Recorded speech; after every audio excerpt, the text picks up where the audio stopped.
We want to scramble Steven Joyce into the program because he's about to board a plane and he's bent over backwards to be with us tonight.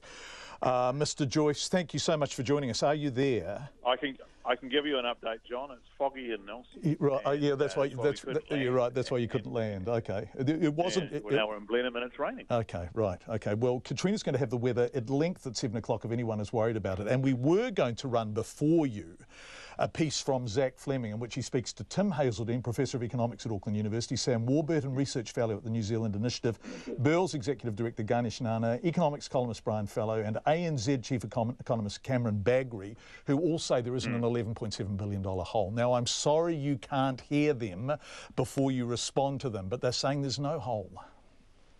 Well, actually, I'm not sure that everybody's agreed on that. I've heard Cameron Bagri's comments, and he's made the point that actually it doesn't look viable what they're proposing. Now they've said that, no, these are our allowances and this is all we're going to have, then actually there's some really big questions to be asked about how sustainable their numbers are over the next few years. Why didn't you ask those questions? Why didn't you talk about sustainability? And Cameron Bagri is saying, actually, it's going to be tight, and I'm not sure they can deliver on it. But he's not saying, and no one is saying, including Cameron Bagri, who is the chief economist with New Zealand's largest trading bank, there is an $11.7 billion hole. The only person saying it is you. Yep, and I'm saying it because actually I know the numbers. I've just grappled with the New Zealand budget in the last round. I've been working on the budget for 9 years now, 8 as associate and 1 as minister. And I can tell you, you have to have money set aside from education and health for every single budget. And what Labor are saying is they're saying to me, no, you're wrong, your theory about allowances. Instead, we will have outside education and health, 0 budgets. That's what they're saying for 2 years, which is just completely untenable. Yeah, this is a reinvention. This is a reinvention, isn't it? I mean, you are the boy who cried wolf and are now telling us actually it was a thoroughly unpleasant dog.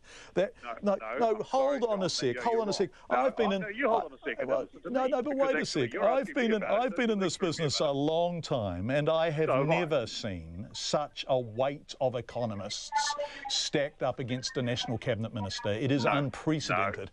I've just listed the ones that are in Zach's story, but there's a whole lot of other ones. Eric Crampton, Michael Riddle, who was the former head of financial markets for the Reserve Bank. Do you have a question, John? The question is, are they all wrong? In terms of the budget allowances, if they are saying that Labor can deliver these budget allowances, then I'm sorry, they are. And the reason is because you can't have 0 budgets 2 years in a row with all the spending promises that Labor has outside of education and health. And I can tell you, because just go and look at the numbers. Our budget, this last one that we've done, the non-education and health spend was $1 billion a year, just under in fact, and that is $4 billion over 4 years. That's new money that has to be applied in budget 2017. The year before, which was budget 2016, it was the same, just under $4 billion over 4 years. Labor are saying they won't do that, so there's $8 billion right there. And we're not talking about just trivial things. We're talking about things like police wage increases. We're talking about things like anybody else's wage increases. We're talking about, say, science investment, anything incremental, the justice sector, the defence sector. They've all said those will be 0 budgets. So the others, but this isn't an $11.7 billion hole. And let's look at Eric Crampton. No, it's not. I told you 2 years of that alone is an $8 billion hole. So if Tim Hazeldine says it's not, if Sam Warburton said it's not, if Ganesh Nana says it's not, if Brian Fallow says it's not, if Cameron Bagri says it's not, if Sharmabil Yacob says it's not, if Keith Ing says it's not, if Vernon Small says it's not, if Bernard Hickey says it's not, and if Eric Crampton says it's not, why are you able to come on the radio and claim it is? Shouldn't you have made a more subtle and nuanced argument about the pressure on spending in the years to come rather than claiming an $11.7 billion hole? Because that is the sum of money which would be required for them to be able to meet their commitments. Now, you can throw me names all around. I've heard from some of those people, and some of them are not saying what they claim to be saying. Others will always say that. Tim Hazeldine is never going to agree with me, never has, never will, and there'll be others in that category as well. But the point is this: forget who's saying what. It's not a vote as to whether these numbers are here. They're either accurate or they're not. And all I can say to you is, if you go and have a look at the numbers.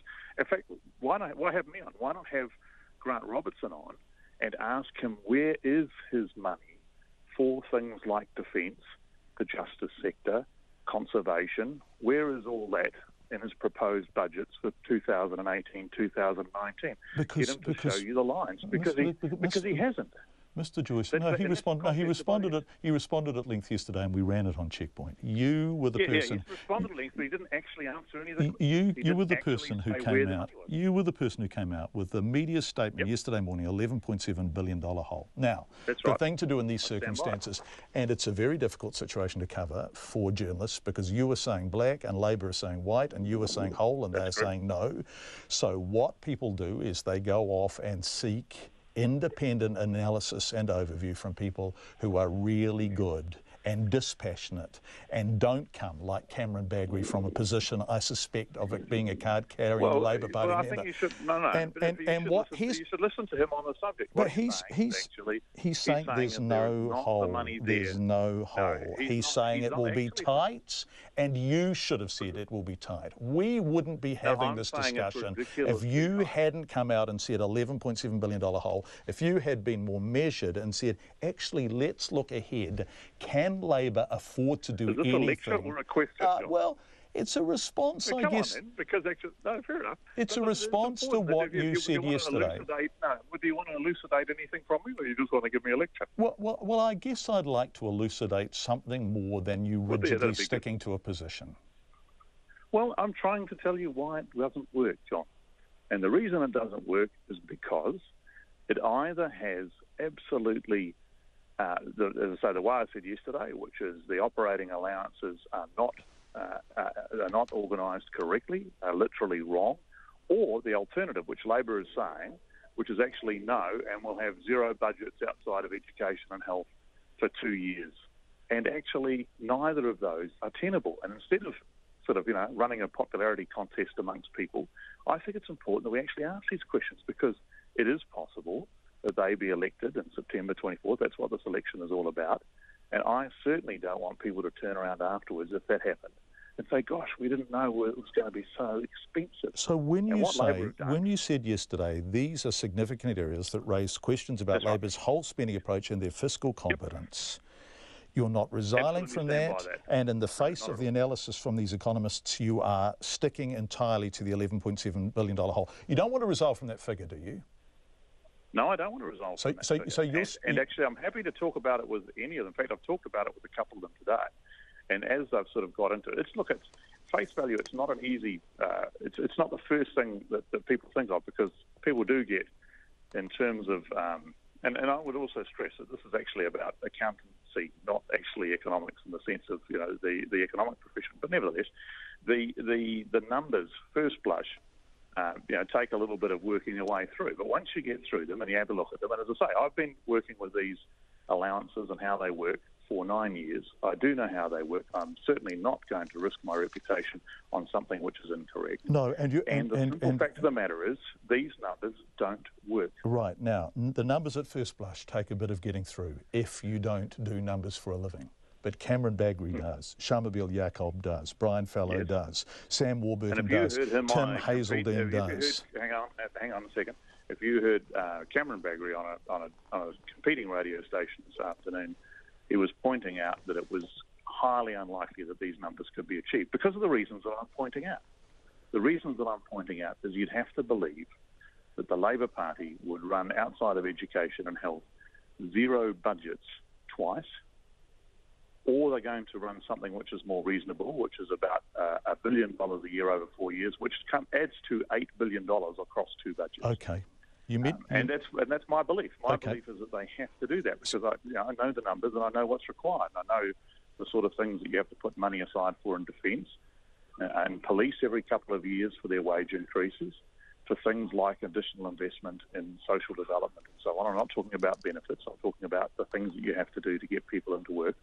All of those things, and that's across every single portfolio aside from education and health.